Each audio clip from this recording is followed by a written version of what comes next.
Kelly. Today we're going to talk about chapter 1 of the Sin of Certainty in this book as part of our ongoing Bible study sermon series. There's more information at the end of this short video about the study and the churches where I serve. All right, Peter brings up some pretty interesting stuff in the first chapter. And for today, actually, we're only going to talk about the first 3 parts. He says, thanks for nothing, Walt Disney. Can we just be honest for a second, please? And, okay, I'll go first. You can tell by reading from Peter's book, he's a totally normal guy that you could meet at a coffee shop and talk to any day of the week, and that's exactly why I love him. He talks in the first couple of chapters about watching a Disney movie that changed his life.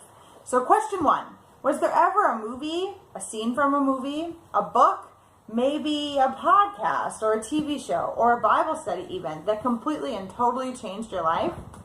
I had an experience at seminary where I was taking a class and the professor told me just casually, well, we all know that Moses didn't write the first 5 books of the Bible. I had been raised my whole life to completely 100% believe that the first 5 books of this Bible were hand-penned by Moses on papyrus. It's completely false, of course. There's no historical evidence for that. It was written by a bunch of folks hundreds of years after Moses, in fact, after King David.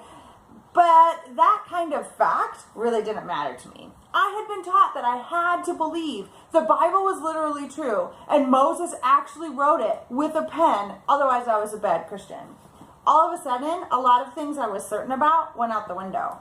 I came home and started yelling, asking David why I was spending so much money on this seminary if they were just going to tell me that the whole of everything I ever believed was crazy.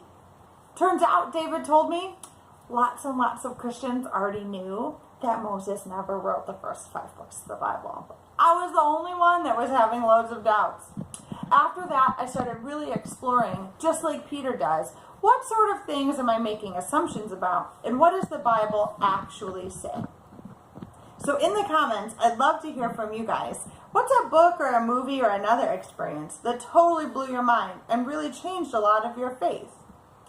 After that experience, Peter specifically says that he realized he needed to be willing to let go of what he thought he knew and trust God regardless, and come to trust that God uses those moments. It's really interesting, isn't it? What's the difference between trust and belief? We'll talk about that more week 2, I absolutely promise. But today, I'd love for you to also check out a couple of Bible passages. I was certain that I knew a lot of things about God, but when I went back and checked in the Bible, there's an interesting part about faith and belief that we need to check out. The first book of the Bible, Genesis chapter 18, verses 16 through 33. This section is where Abraham actually has a debate with God. I feel like if God shows up, I might not waste my time debating doctrine, but then again, maybe I would. Despite the fact that Abraham is super challenging God and really debating him on some pretty important points, later on in the book of Hebrews, way later in the Bible, almost at the end, Hebrews chapter 11, if you get a chance to read the whole chapter, it talks all about the faith of Abraham and explaining that faith is confidence in what we hope for and assurance about what we do not see. So what do you think? Have you ever experienced a moment where something cast doubt or insecurity about your faith? Did your faith feel stronger or weaker after that moment happened? What do you think about the Bible verses? Can we challenge God and still be believers? What's the difference between belief and trust and faith? It's a lot of questions. So this week, just choose one. Either tell us about a book or a movie that completely blew your mind, or tell us about a time when your faith was changed because of an uh-oh moment that happened. We'd love to hear about either one. Thanks, friends. See you next week. Finish reading chapter 1.